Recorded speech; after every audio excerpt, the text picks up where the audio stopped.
A espiritualidade e metafísica na obra de Machado de Assis. Do livro Memórias Póstumas de Brás Cubas. Hoje iremos analisar os princípios metafísicos, espirituais, esotéricos e místicos contidos nessa tão maravilhosa obra. Começaremos por um breve resumo, para podermos entender um pouquinho do livro, antes de analisá-lo por completo. Vamos lá. Primeiro, estrutura e introdução da obra. Memórias Póstumas de Brás Cubas, 1881, marca o início da fase realista de Machado de Assis.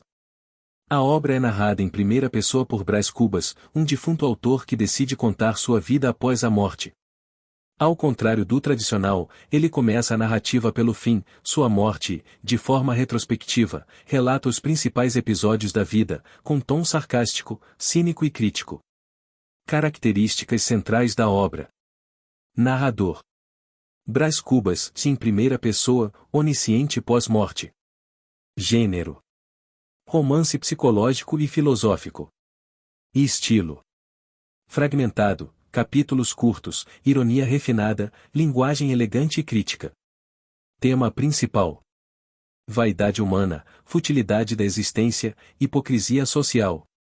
A estrutura fragmentada, com mais de 160 capítulos curtos, e o diálogo direto com o leitor trazem inovação formal e permitem liberdade para o narrador ironizar sobre si mesmo, sobre a sociedade carioca do século XIX, e até sobre o próprio ato de narrar. Desenvolvimento e temas filosóficos. Vida de Brás Cubas. Brás Cubas nasceu em família rica e nunca trabalhou. Viveu uma vida de ociosidade, vaidade e busca por status. Tentou fazer carreira política, teve casos amorosos, notavelmente com Virgília, mulher casada, e desejou a glória intelectual, como a criação do emplasto Brás Cubas, um remédio que não curaria ninguém, mas eternizaria seu nome. Personagens importantes. Virgília. Amor adúltero e idealizado da juventude. Quincas Borba. Filósofo excêntrico que cria o humanitismo, crítica à filosofia positivista. Marcela. Meretriz que se relaciona com Brás por interesse. Lobo Neves. Marido de Virgília, político e rival social. Eugênia. Moça com deficiência, usada como símbolo de superficialidade amorosa. Dona Plácida. Intermediária dos encontros adúlteros com Virgília. Principais temas. Vaidade e futilidade. Brás morre sem grandes feitos. Ele mesmo declara: não tive filhos, não transmiti a nenhuma criatura o legado da nossa miséria. Crítica à sociedade imperial brasileira. Elites ociosas, corrupção política, hipocrisia religiosa e social. Humanitismo. Filosofia irônica de Quincas Borba, que prega a sobrevivência do mais forte, sátira ao determinismo social e ao cientificismo da época. Morte e niilismo. A vida é vista como inútil, a morte como alívio. Conclusão e importância da obra. Final da vida de Brás Cubas. O romance termina sem redenção ou glória. Brás Cubas reconhece que sua existência foi vazia. A morte é descrita sem drama. Não há punição nem recompensa. É o olhar do narrador além-túmulo que permite a análise fria da própria vida. Inovações literárias. Narrador morto, defunto autor. Ruptura com o romantismo e com o herói idealizado. Ironia como instrumento filosófico e estético. Narrativa metafísica. A morte não é o fim, mas o ponto de partida da reflexão. Importância da obra. Obra-prima da literatura brasileira, inaugura o realismo no Brasil e marca um giro filosófico e psicológico na narrativa nacional. É precursora de recursos modernistas e pós-modernos. Metalinguagem, quebra da linearidade e questionamento existencial. Agora vamos localizar na obra trechos que remetem a elementos de espiritualidade, transcendentalidade, esoterismo ou misticismo. Embora a obra seja essencialmente cética e irônica, há diversos momentos que tocam temas espirituais ou transcendentes, geralmente tratados de forma ambígua ou irônica. Abaixo, destaco capítulos e trechos com tais elementos. 1. Capítulo 1. Óbito do autor. Algum tempo hesitei se devia abrir estas memórias pelo princípio ou pelo fim, isto é, se por meu nascimento ou por minha morte. Análise. A inversão temporal e o narrador post-mortem já indicam uma visão transcendental da consciência, onde a morte não encerra a existência, mas a amplia em reflexão. Aqui, Brás Cubas assume uma consciência além da morte, sugerindo que a consciência sobrevive ao corpo. Isso se alinha com espiritismo kardecista. A ideia de que o espírito continua existindo após a morte física e pode refletir sobre sua encarnação. Esoterismo ocidental. O conceito de alma imortal ou que sobrevive ao plano material e é capaz de recordar vivências passadas. Budismo. Embora não afirme uma alma imortal ou individual, há uma continuidade de consciência, samsara, e a reflexão sobre a vida passada é central ao ciclo de renascimentos. Machado usa essa premissa para ironizar, mas a estrutura da obra é essencialmente espiritualizada, ao permitir uma narrativa a partir do além. 2. Capítulo 5 e o delírio. Viajei durante uns 15 minutos por entre as regiões etéreas, acompanhado de um hipopótamo. Análise. Esse capítulo é um dos mais marcantes. Durante o delírio da febre que precede sua morte, Brás tem uma visão mística e simbólica. Conversa com uma entidade cósmica chamada Pandora, viaja pelo espaço e dialoga com ideias imateriais. Há elementos esotéricos e metafísicos, como dissolução do corpo, viagem astral ou espiritual, discussão sobre a origem da existência, análise filosófico-espiritual.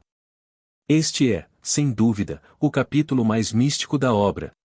Durante o delírio febril, Brás Cubas experimenta uma espécie de projeção astral ou experiência extracorpórea. Ele viaja pelo espaço, fala com uma entidade chamada Pandora, e contempla verdades cósmicas. Relações doutrinárias. Espiritismo. A experiência lembra as descrições de desdobramento espiritual, em que o espírito se desprende do corpo temporariamente.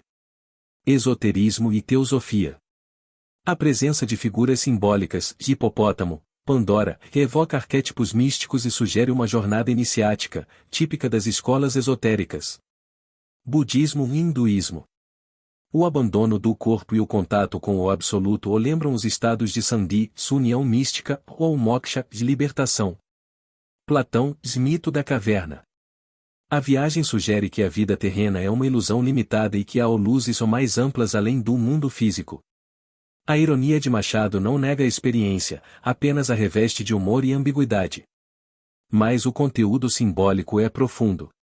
3. Capítulo 75, Um sonho e outro. Não foi bem um sonho, foi uma visão. Vi-me na eternidade. Análise. Reflexão profunda sobre a vida após a morte, com traços místicos e espirituais. Aqui, Brás imagina sua consciência flutuando num estado eterno, livre do tempo linear, reforçando um aspecto esotérico da alma desprendida do corpo físico. Análise filosófico-espiritual. Aqui, Brás Cubas experimenta um estado de consciência fora do tempo, uma visão de eternidade. Correspondências espirituais. Misticismo cristão e sufismo. A ideia de visões em que a alma se vê além do tempo, contemplando o eterno. Budismo Zen. A visão direta da realidade sem tempo ou da natureza búdica, onde o ego desaparece e resta apenas o ser puro. Espiritismo. Relatos de espíritos que, em estado de erraticidade, veem a realidade espiritual de modo mais claro e atemporal.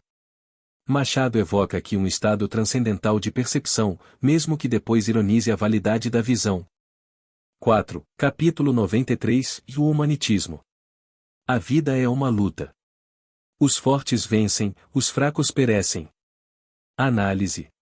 A filosofia de Quincas Borba é paródica, mas também transcende o materialismo puro, ao propor um sistema metafísico com leis próprias, quase como uma doutrina esotérica, mesmo que satírica. O humanitismo se assemelha a uma seita filosófica com linguagem e dogmas. Análise filosófico-espiritual. Embora paródico, o humanitismo é uma filosofia ou sistemática, com um corpo doutrinário completo.